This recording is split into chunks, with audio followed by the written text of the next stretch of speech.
এই মুহূর্তে রাজনীতির সবচাইতে গুরুত্বপূর্ণ বিষয় নিয়ে বিএনপি ভয়ঙ্কর প্রতারণা করছে। দর্শক, আজকে হাতে নাতে ধরিয়ে দিব, নিজে শুনুন, অন্যকে ব্যাপকভাবে শেয়ার করে শোনার সুযোগ করে দেন।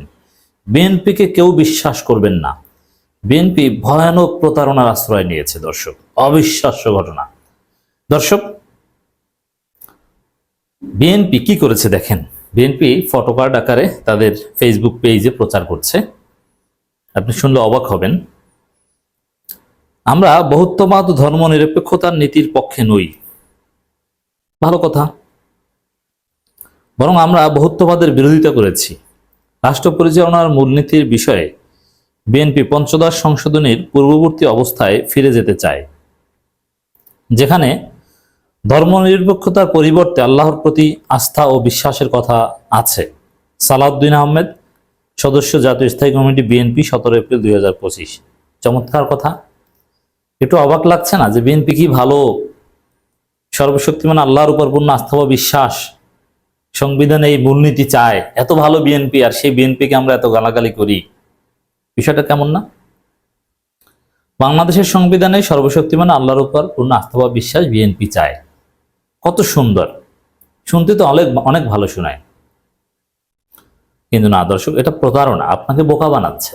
বিএনপি এটা চায় না, বিএনপি এটা চাইতে পারে না, একদম চায় না। কিভাবে? আমি বিএনপির এই প্রতারণা একটু ধাপে ধাপে ব্যাখ্যা করি। সপ্তাহখানেক আগে এই সেম কথার অর্ধেক সালাউদ্দিন আহমেদ বলেছিলেন। তারা যখন সংবিধানের মূলনীতি, দেখেন সংবিধানের মূলনীতি এটা এই মুহূর্তে রাজনীতির সবচেয়ে গুরুত্বপূর্ণ বিষয়। সংবিধান গুরুত্বপূর্ণ, আর তার মধ্যে গুরুত্বপূর্ণ হচ্ছে সংবিধানের মূলনীতি। এই সংবিধানের মূলনীতির উপরেই নির্ভর করবে বাংলাদেশের অন্যান্য আইন। সংবিধানের মূলনীতির সাথে সাংঘর্ষিক কোনো আইন চলে না। সংবিধানের মূলনীতির উপর নির্ভর করে একটা দেশের চরিত্র। সংবিধানের মূলনীতির উপরে নির্ভর করে আগামী দিনের রাজনীতি কেমন হবে, কারা রাজনীতিতে ডমিনেট করবে, কারা হারিয়ে যাবে। অতএব রাজনীতির সবচেয়ে গুরুত্বপূর্ণ বিষয় এই মুহূর্তে সংবিধানের মূলনীতি। সেই সংবিধানের মূলনীতি একটা বিষয় ঠিক আছে, যে ধর্মনিরপেক্ষতাবাদের পক্ষে কেউ নয়। হাসিনার যে ধর্মনিরপেক্ষতাবাদ, ভারতের যে চাপিয়ে দেওয়া সেকুলারিজম, এটা থাকছে না। এটা একটা চমৎকার বিষয়। কিন্তু সপ্তাহখানেক আগে এই সালাউদ্দিন আহমেদ এভাবে বলেছিলেন, অর্ধেক বলেছিলেন। তিনি বলেছিলেন যে আমরা বহুত্ববাদের বিরোধিতা করছি। এর মানে এই নয় যে আমরা ধর্মনিরপেক্ষতাবাদের পক্ষে। আমরা পঞ্চদশ সংশোধনের পূর্ববর্তী অবস্থায় ফিরে যেতে চাই, জাস্ট এই পর্যন্ত বলেছেন। সুনির্দিষ্টভাবে যে সর্বশক্তিমান আল্লাহর উপর পূর্ণ আস্থা ও বিশ্বাস, এটা আমরা ফিরে যেতে চাই বা এটা চাই, এটা কিন্তু তখন বলেন নাই, এটা বাদ দিয়ে বলেছিলেন।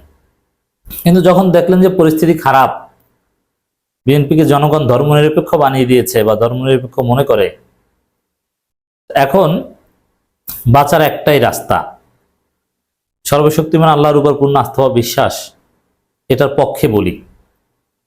এটার বললে জনগণের কাছে যাওয়া যাবে এবং ইসলামী দলগুলোর সাথে একটা জোট করা যাবে। এখন যেহেতু আর কোনো উপায় নেই, এই কারণে এখন এটা সামনে এনেছে। এখন যেভাবেই হোক না কেন, সর্বশক্তিমান আল্লাহর উপর পূর্ণ আস্থা ও বিশ্বাস, বিএনপি যদি এটা ফিরিয়ে আনতে চায় তাহলে তো ওয়েলকাম জানানো উচিত, খুবই ভালো কথা, তাই না? কিন্তু না, সর্বশক্তিমান আল্লাহর উপর পূর্ণ আস্থা ও বিশ্বাস, এই মূলনীতিতে জিয়াউর রহমান বিশ্বাস করতেন, খালেদা জিয়াও বিশ্বাস করত, কোনো সন্দেহ নেই।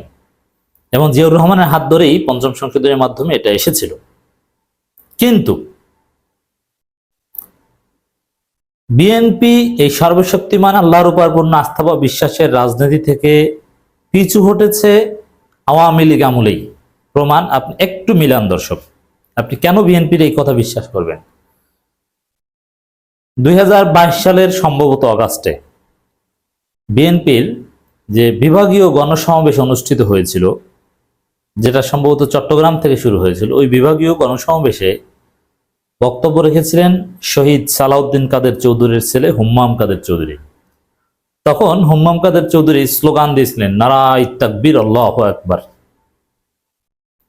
তখন বিএনপি আনুষ্ঠানিকভাবে বলেছিল নারায়ে তাকবীর আল্লাহু আকবার বিএনপির স্লোগান নয়। যে দল নারায়ে তাকবীর আল্লাহু আকবারকে বিএনপির স্লোগান হিসেবে অস্বীকার করে, সেই দল সংবিধানের মূলনীতিতে সর্বশক্তিমান আল্লাহর উপর পূর্ণ আস্থা বা বিশ্বাস চায়, এটা অবিশ্বাস্য। যে দল ধর্মভিত্তিক রাজনীতিকে বলে ধর্ম ব্যবসা, যে দল কখনো মৌলবাদ, অসাম্প্রদায়িকতা এই ধরনের শব্দ ব্যবহার করতো না, এখন করছে, যেই দল পুরোটাই ভারতের খপ্পরে পড়ে গিয়েছে, ইন্ডিয়ান ভিশাস সার্কেলের মধ্যে আছে, সেই দল সর্বশক্তিমান আল্লাহর উপর পূর্ণ আস্থা বা বিশ্বাসে বিশ্বাস করে, এটা আমাদেরকে বিশ্বাস করতে হবে না। যদি বিএনপি কখনো ধর্মভিত্তিক রাজনৈতিক দলগুলোকে জিয়াউর রহমান খালেদা জিয়ার মতো সম্মান করত বা তাদেরকে গালি না দিত, ধর্মভিত্তিক রাজনীতি করলেই সে রাজাকার, ধর্মভিত্তিক রাজনীতি করলেই সে মৌলবাদী, সে সাম্প্রদায়িক, এই গালি বিএনপি দিয়েছে। ধর্মকে ব্যবহার করে রাজনীতি করে, ওয়াজ মাহফিলের বিরুদ্ধে বলেছে, আগে কিন্তু বলেনি, 5 আগস্টের পর বলেছে। এখন আপনি চিন্তা করেন, এই বিএনপি ফজলুর রহমানদের বক্তব্য শোনেন, তাদের বক্তব্য শুনে কি মনে হয়? সর্বশক্তিমান আল্লাহর উপর পূর্ণ আস্থা ও বিশ্বাস, এই নীতিতে বিএনপি আদৌ বিশ্বাস করে বা করতে পারবে? ভারত কি বিএনপিকে বিশ্বাস করতে দিবে? দেবে না। এটা ডক্টর ইউনূসের বিরুদ্ধে এক ধরনের প্রচারণার কৌশল। ডক্টর ইউনূসের চাইতে বিএনপি একটু বেশি ধর্মভীরু সাজতে চায়, যে না, ডক্টর ইউনূস সরকার এখানে তারা বহুত্ববাদ নিয়ে এসেছে, আর আমরা সর্বশক্তিমান আল্লাহর উপর পূর্ণ আস্থা ও বিশ্বাস নিয়ে এসেছি, দেখেন আমরা ধর্মভীরু সম্প্রদায়, আসুন আমাদের সাথে। এই প্রতারণামূলক কৌশলে আশ্রয় নিয়েছে। দর্শক, আমি এর জবাবে যেটা বলতে চাই, যে বিএনপি নারায়ে তাকবীরের স্লোগানে বিশ্বাস করে না, তারা সর্বশক্তিমান আল্লাহর উপর পূর্ণ আস্থা ও বিশ্বাস করতেই পারে না। এক। দ্বিতীয় কথা হচ্ছে, বর্তমান পৃথিবীর বাস্তবতা, বাংলাদেশের বাস্তবতায় সর্বশক্তিমান আল্লাহর উপর পূর্ণ আস্থা বা বিশ্বাস চাওয়াটা, এটা ডক্টর ইউনূসকে বেকায়দায় ফেলার একটা ষড়যন্ত্র। আমরা এটা চাই না। কারণ কি? ভারতের যে প্রচারণা, যে বাংলাদেশ খেলাফা কায়েমের দিকে যাচ্ছে, বাংলাদেশে ধর্মীয় গোষ্ঠী ক্ষমতায় আসছে, বাংলাদেশ একটা থিওক্রেটিক স্টেট হতে যাচ্ছে, এই প্রচারণা জোরালো করবে বিএনপির এই দাবি। বরং প্লুরালিজম, বহুত্ববাদ, এটাই হওয়া উচিত। ডক্টর ইউনূস সরকার কোনো ইসলামী সরকার নয়, আর বাংলাদেশ কোনো ইসলামী রাষ্ট্র হতে যাচ্ছে না। বাংলাদেশ কোনো ইসলামী রাষ্ট্র নয়। ইসলামী রাষ্ট্র এটা করার প্রক্রিয়াটা সম্পূর্ণ ভিন্ন। এটা জামাত ইসলামী বা ইসলামী দলগুলো ক্ষমতা আসলে তখন তারা কিভাবে করবে, এটা ঠিক করবে। কিন্তু সংবিধানের মূলনীতিতে সর্বশক্তিমান আল্লাহর উপর পূর্ণ আস্থা বা বিশ্বাস ঢুকিয়ে দিবেন, মানে এটা বর্তমান বাস্তবতার সাথে যায় না। আর বিএনপি কি ধর্মভিত্তিক দল? তারা কেন এটা ঢুকাবেন? আর জিয়াউর রহমান কেন ঢুকিয়েছিলেন এটা কি জানেন? মধ্যপ্রাচ্যে বাংলাদেশের শ্রম বাজার উন্মুক্ত করতে মধ্যপ্রাচ্যের রাষ্ট্রগুলোকে দেখিয়েছে, এই দেখো বাংলাদেশ অনেকটা ধর্মীয় রাষ্ট্র। আর তখন মধ্যপ্রাচ্যের রাষ্ট্রগুলো, সৌদি আরব, কাতার, ইয়েমেন, কুয়েত, এমনকি আরব আমিরাত, তারা এই বিষয়গুলো প্রাধান্য দিত, যে এই যে দেশের সংবিধান ইসলাম আছে, মুসলমান আছে, তাদের দেশ থেকে ব্যাপক শ্রম শক্তি নিত।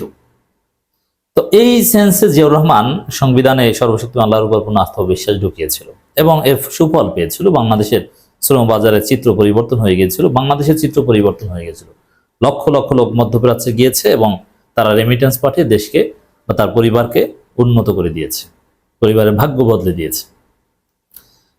তখনকার এই বাস্তবতা ছিল, কিন্তু আসলেই বাংলাদেশের চরিত্র হবে ইসলামিক চরিত্র, এই সেন্সে জিয়াউর রহমানও করেন নাই। এখন ওই বাস্তবতা তো এখন আর নেই, যে মধ্যপ্রাচ্যে এই সংবিধান এটা থাকলে শ্রমিক নিবে এরা। তাহলে বিএনপি কোন বাস্তবতা এখন সংবিধানের মূলনীতিতে সর্বশক্তিমান আল্লাহর উপর পূর্ণ আস্থা বা বিশ্বাস ঢুকাবে? এই বাস্তবতা বিএনপি নেই। বিএনপি তো ধর্মভিত্তিক দল নয়, কোরআনের সাথে রাজনীতির কোনো সম্পর্ক নেই, এটা বিএনপির বিশ্বাস। ফখরুল বলেছে ধর্মের সাথে রাজনীতি মিশানো ঠিক না। তাহলে আপনি এখানে একটা নির্দিষ্ট ধর্মের, বিএনপির পার্সপেক্টিভ বলছি ভাই, জামাত ইসলামী বা আমাদের যে ফিলোসফি সেই পার্সপেক্টিভ বলছি না, বিএনপির পার্সপেক্টিভে সর্বশক্তিমান আল্লাহর উপর পূর্ণ আস্থা হবে, এটা সুনির্দিষ্টভাবে মুসলিম কোশ্চেন। আপনি অন্য সব সংবিধানটা তো সবার, রাষ্ট্রটা তো সবার, তাহলে আপনি এটা সবার জন্য কেন চাপিয়ে দিবেন? বিএনপির রাজনীতির আলোকে এটা ব্যাখ্যা করেন পারলে, বিএনপি ব্যাখ্যা করতে পারবে না। বিএনপি এখানে একটা ডিলেমায় পড়ছে, হয় বিএনপির রাজনীতির সাথে প্রতারণা, নইলে জনগণের সাথে প্রতারণা, নইলে ধর্ম ব্যবসা, যে কোনো একটা মানতে হবে। অতএব এই বিএনপিকে বিশ্বাস করবেন না। Trust in doctor Yunus. বহুত্ববাদের মধ্যে সবকিছু আছে। এই মুহূর্তে বাংলাদেশ এবং পৃথিবীর বাস্তবতায় সংবিধানের মূলনীতি হিসাবে বহুত্ববাদী শ্রেয়।